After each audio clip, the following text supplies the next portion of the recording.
Hello students, today we are again with you with branching instruction set और this is fourth one in the category of instruction set of 8085. इसके बाद एक ही instruction set बचता है जो machine control instructions होते हैं जिनको हम कोशिश करेंगे कि इसी लेक्चर में कवर अप कर लें।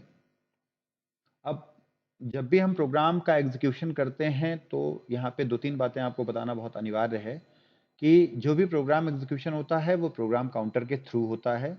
प्रोग्राम काउंटर एक तरीके से हमारा मेमोरी पॉइंटर होता है और जो 16 बिट रजिस्टर होता है इसकी सहायता से जिस प्रोग्राम को भी हमें एग्जीक्यूट करना होता है उसकी प्रारंभिक लोकेशन को हम इसमें एंटर करते हैं और उसके बाद प्रोग्राम लिखते हैं और उसके बाद उसको जब एग्जीक्यूट करते हैं तो उसी प्रोग्राम काउंटर की सहायता से हम प्रोग्राम को एग्जीक्यूट करते हैं।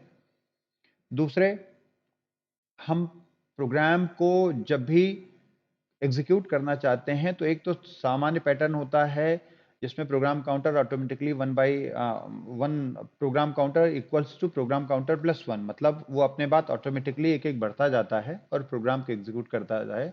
लेकिन कई परिस्थितियां ऐसी आती हैं जहां पर हम प्रोग्राम को उसके नॉर्मल सीक्वेंस एग्जीक्यूशन को चेंज करना चाहते हैं और हम एक सर्टेन कंडीशंस या नॉर्मल कंडीशंस मेट होती हैं तो उस परिस्थिति में जंप करना चाहते हैं। ये जंप हमारा विद इन प्रोग्राम लिमिट भी हो सकता है, प्रोग्राम की लिमिट के बाहर भी हो सकता है। तो अगर मैं प्रोग्राम की लिमिट में जंप कर रहा हूं तो वो आपके जंप इंस्ट्रक्शंस कहलाएंगे, लेकिन अगर मैं प्रोग्राम की परिधि से बाहर जा रहा हूं जहां पे मैं किसी सबरूटीन प्रोग्राम को एग्जीक्यूट करना चाहता हूं तो उसके लिए मुझे कॉल इंस्ट्रक्शंस का यूज करना पड़ेगा। किसी भी जंप इंस्ट्रक्शन में किसी भी प्रकार के रिटर्न की आवश्यकता नहीं है क्योंकि आप प्रोग्राम की लिमिट में ही जंप कर रहे हैं। लेकिन जब आप सबरूटीन प्रोग्राम को एग्जीक्यूट करते हैं तो आप प्रोग्राम की लिमिट से बाहर जंप कर रहे हैं, वहां पे आपको रिटर्न इंस्ट्रक्शन की आवश्यकता होगी क्योंकि वो बताएगा कि आपको मेन प्रोग्राम में वापस कहां आना है। तो यहाँ पे दोनों ही ब्रांचिंग इंस्ट्रक्शन में बेसिक डिफरेंस ये है कि jump can be made only within the program limits whereas call instruction can take you to outer boundary of the program execution, but every call instruction must be followed by a return instruction. उसके बाद RST instructions होते हैं, restart address जिसको कहते हैं। ये 8 instructions हैं जो RST 0 से शुरू होकर RST 7 तक जाते हैं और ये आपके जो रीड ओनली मेमोरी में परमानेंट कोई प्रोग्राम लिखा हुआ है उसको सिर्फ एग्जीक्यूट करता है। इसमें आप कुछ भी चेंजेस नहीं कर सकते हैं। RST 0 पे जो भी प्रोग्राम लिखा होगा, RST 0, RST 1, RST 2, RST 3, RST 7, हर RST के बीच में लगभग 8 मेमोरी लोकेशन का गैप होता है और उस 8 मेमोरी लोकेशन पे प्री डिफाइंड प्रोग्राम लिखा हुआ है, आप सिर्फ उसको एग्जीक्यूट करते हैं। स्टार्ट करते हैं। सबसे पहला हमारा आता है जंप इंस्ट्रक्शन। इसकी सहायता से हम प्रोग्राम की पेरीफेरी में जंप करते हैं। ये दो प्रकार का हो सकता है, अनकंडीशनल जंप इंस्ट्रक्शन और कंडीशनल जंप इंस्ट्रक्शन। अब अनकंडीशनल का कॉन्सेप्ट कहां पर आएगा? ये बहुत स्वाभाविक सी बात है कि हम अनकंडीशनली जंप क्यों करना चाहते हैं। जैसे ही मान लीजिए हम प्रोग्राम को अगर रिपीट करना चाहते हैं अगेन एंड अगेन, तब हम उसको अनकंडीशनल जंप से यूज करेंगे और स्वाभाविक से वो कहां पर होता है? जहां पर प्रोग्राम खत्म होने वाला होता है और वहां पर हम उसको फिर से वहां से जंप करके स्टार्टिंग तक भेज देते हैं ताकि वो प्रोग्राम हमारा अगेन एंड अगेन एग्जीक्यूट हो। अनकंडीशनल जंप इंस्ट्रक्शन, स्वाभाविक सी बात है, हम प्रोग्राम में जंप कर रहे हैं। मैंने बताया प्रोग्राम काउंटर आपका 16 बिट एड्रेस होता है तो स्वाभाविक सी बात है वो एड्रेस भी 16 बिट का ही होगा। तो ये एक 3 बाइट इंस्ट्रक्शन होगा जिसमें JMP जो है वो आपका ऑपरेशन कोड है जो आपको बता रहा है माइक्रोप्रोसेसर को कि आपको प्रोग्राम में जंप करना है। और दूसरा इंस्ट्रक्शन है, दूसरा जो नेक्स्ट 2 बाइट्स हैं वो आपका 16 बिट एड्रेस है जिसकी सहायता से आप प्रोग्राम में उस लोकेशन पर जंप करते हैं। तो all together it is a 3 byte instruction और जब भी इस प्रोग्राम को हम इंस्ट्रक्शन को एग्जीक्यूट करते हैं तो सिंपली क्या होता है कि जो भी हमारी एग्जीक्यूशन एड्रेस होता है जो JMP के 16 बिट एड्रेस पर लिखा हुआ है, माइक्रो प्रोसेसर वहां से जाके प्रोग्राम को एग्जीक्यूट करने लगता है। ये हो गया आपका अनकंडीशनल जंप इंस्ट्रक्शन। इसके बाद नेक्स्ट कैटेगरी आती है कंडीशनल जंप इंस्ट्रक्शन। जैसा आपको याद होगा कि माइक्रो प्रोसेसर में जो कंडीशंस का कॉन्सेप्ट है वो तभी फुलफिल होगा जब हम किसी भी अर्थमेटिकल या लॉजिकल ऑपरेशन के बाद किसी फ्लैग को अफेक्ट कर पाएं। तो कंडीशनल जंप भी इस कॉन्सेप्ट को फॉलो करता है और इसमें जो आपके 4 फ्लैग्स हैं जो आपको एक्सेसिबल हैं, प्रोग्रामर को एक्सेसिबल हैं, जैसे sign flag, carry flag, parity flag, zero flag, उन्हीं को आप यूज करके इस प्रोग्राम को, इस इंस्ट्रक्शन को एग्जीक्यूट करते हैं।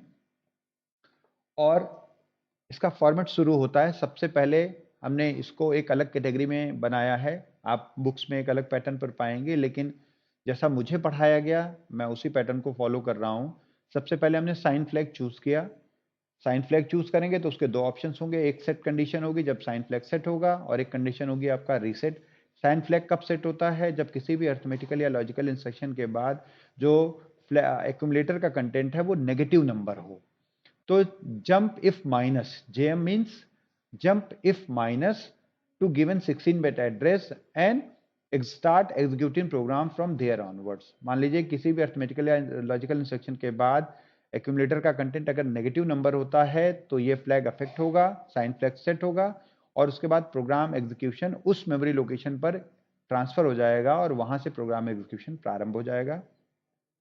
उसी तरीके से reset jump if positive means, positive means आपका साइन फ्लैग रीसेट हुआ है या एक्यूमुलेटर का कंटेंट पॉजिटिव नंबर है। तो जंप इफ पॉजिटिव और jump if sign flag is reset to given 16-bit address and start executing program from there onwards. ये दोनों ही 3 बाइट इंस्ट्रक्शंस हैं। उसके बाद अगली कैटेगरी आती है आपकी कैरी फ्लैग की। तो कैरी फ्लैग में सेट और रीसेट का कॉन्सेप्ट है। यहाँ पर भी jump if carry flag is set JC to given 16-bit address and start executing program from there onwards. Jump if no carry और jump if carry flag is reset।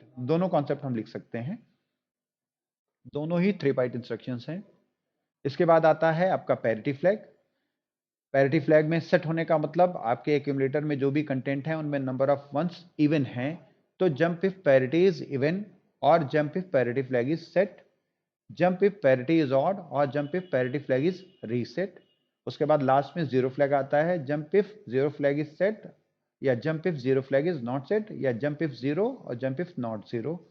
और इन दोनों ही परिस्थितियों में एक बहुत मैंडेशन चीज है कि आपको इस इंस्ट्रक्शन को एग्जीक्यूट करने से पहले ऐसी परिस्थितियां, अर्थमेटिकल और लॉजिकल परिस्थितियां करनी है जिससे ये इंस्ट्रक्शंस एग्जीक्यूट हो सकें, क्योंकि फ्लैग्स का सेट या रीसेट होना अनिवार्य है।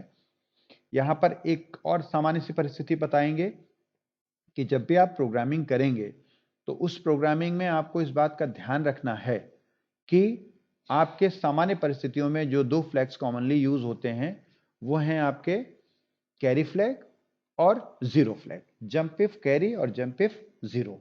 सामान्यतः हम जंप पैरिटी फ्लैग और साइन फ्लैग को नहीं यूज करते हैं, और वो जब प्रोग्रामिंग स्किल्स मैं आपको बताऊंगा तो उसमें आपको ये कैटेगोरिकली क्लियर हो जाएगा। उसके अलावा सामान्यतः हम जंप इफ नॉट जीरो और jump if not carry use करते हैं। जंप ऑफ जीरो और जंप इफ कैरी बहुत रेयर सिचुएशन में यूज करते हैं।